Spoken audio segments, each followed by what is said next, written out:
Hi అండి, good morning. Welcome back to our channel. అందరూ బాగున్నారా? అందరూ బాగుండాలని ఎప్పుడూ ఆ దేవుడిని కోరుకుంటానండి. మార్నింగ్ టిఫిన్లు కాఫీలు అన్నీ అయిపోయాయా? నాది అయిపోయిందండి. ఒకసారి మీ ముందర వచ్చిపోదామని వచ్చాను ఫ్రెండ్స్. చూడండి, ఏంది ఫోన్ వీడియో తీస్తూ కృష్ణయ్యని చూపిస్తుంది అనుకుంటున్నారా?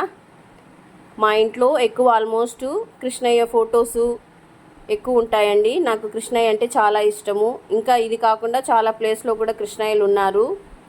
ఈరోజు నా టాపిక్ వచ్చి బెండకాయ వేపుడు తయారీ విధానం చూపిద్దాం అనుకుంటున్నానండి. దాని ముందు మీకు ఇవి చూపిద్దామని వచ్చాను ఫ్రెండ్స్. చూడండి ఫ్రెండ్స్, నేను నాన్ స్టిక్ ప్యాన్ పెట్టుకున్నాను.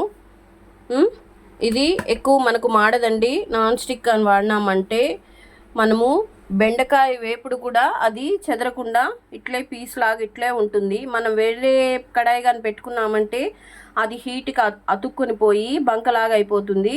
నేను ఇది చెదరకుండా ఇలానే తయారీ విధానం చూపిస్తాను. చూడండి,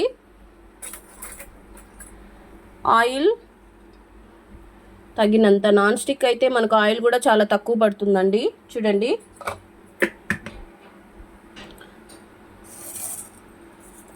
ఆయిల్ తక్కువ పడుతుంది, మనకు హెల్త్కి కూడా మంచిది. వేరే కడాయిలు కానీ యూస్ చేసినామంటే అది ఆయిల్ ఎక్కువ అవుతుంది. చూడండి ఫ్రెండ్స్, ఆవాలు ఫస్ట్ ఆవాలు వేస్తున్నాను.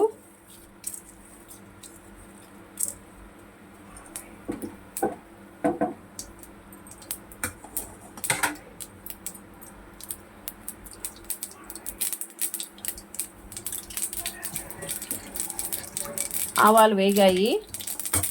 దీంట్లోనే పచ్చెనగపప్పు, కొంచెం పసుపు యాడ్ చేశాను. ఈ నాన్ స్టిక్కి మనము స్టీల్ గెరిటెలు వాడామంటే అది గీతలు పడుతుందండి, మనకు ఉపయోగం లేకుండా పోతుంది ఆ నాన్ స్టిక్. అందుకని నేను నాన్ స్టిక్ ఎప్పుడు వుడ్దే యూస్ చేస్తాను ఫ్రెండ్స్. ఇప్పుడు చూడండి, పచ్చిమిరపకాయలు 2 యాడ్ చేస్తున్నాను.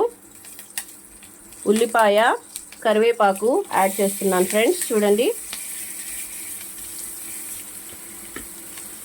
చాలా టేస్ట్గా ఉంటుంది. మా బాబు అయితే మొత్తం మా బాబే తినేస్తాడు. వాడికి చాలా ఇష్టం బెండకాయ వేపుడు అంటే. దీంట్లోనే కొద్దిగా తగినంత సాల్ట్,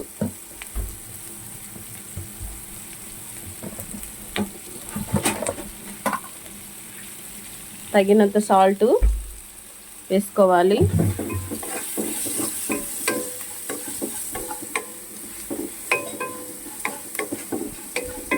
మనము నాన్ స్టిక్లో ఆయిల్, వాటర్ కానీ అసలు ఏమీ వేయాల్సిన అవసరం లేదండి. నాన్ స్టిక్లో హీట్కే చాలా తొందరగా ఉడికిపోతుంది. మనకు టైం కూడా సేవ్ అవుతుందండి.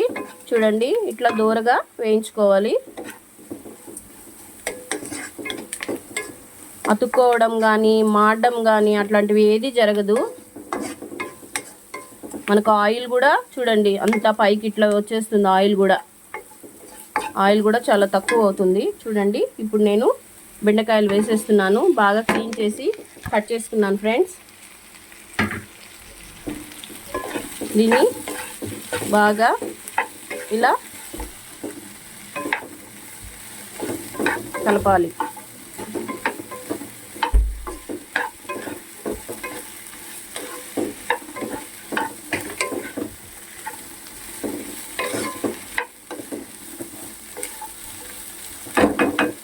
చూడండి ఫ్రెండ్స్, దీన్ని మనం మీడియం ఫ్లేమ్లో పెట్టేసి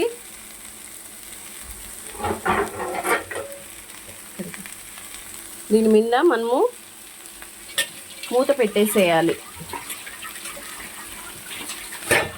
నేను చూడండి ఆయిల్, వాటర్ కానీ అసలు ఏమీ వేయలేదు. నేను జస్ట్ ఆయిల్ వేసాను, మిగతా ఇంగ్రీడియంట్స్ అన్నీ వేసాను. జస్ట్ ఇలా మూత పెట్టేస్తున్నాను. చూడండి, ఒక 5 మినిట్స్లో అయిపోతుంది. తొందరగా అయిపోతుంది నాన్ స్టిక్లో. చూడండి ఎలా వేగిపోయాయో. 5 మినిట్స్ టైం కూడా పట్టలేదు. కనీసము కాయ కూడా చెదరలేదు. చూడండి ఎట్లుందో, బెండకాయ అలానే ఉంది. చూడండి, మామూలు మనం వేరే కడాయిలో కానీ వేసామంటే అసలు పీసులుగా బంకగా అయిపోతుంది. అసలు బంక కూడా లేదు. చూడండి, పీసుకి అసలు లేదు. చూడండి బంక. ఎంత బాగా ఫ్రై అయిందో చూడండి. ఇట్లా నాన్ స్టిక్ యూస్ చేసుకొని మనము ఫ్రైలు కానీ చేసుకున్నామంటే చాలా టేస్ట్గా ఉంటుంది, చాలా బాగా ఫ్రై అవుతుంది, మనకు టైం సేవ్ అవుతుంది ఫ్రెండ్స్. ఓకేనా ఫ్రెండ్స్, మీకు నచ్చితే లైక్ చేయండి, సబ్స్క్రైబ్ చేయండి. ఓకేనా ఫ్రెండ్స్, బాయ్.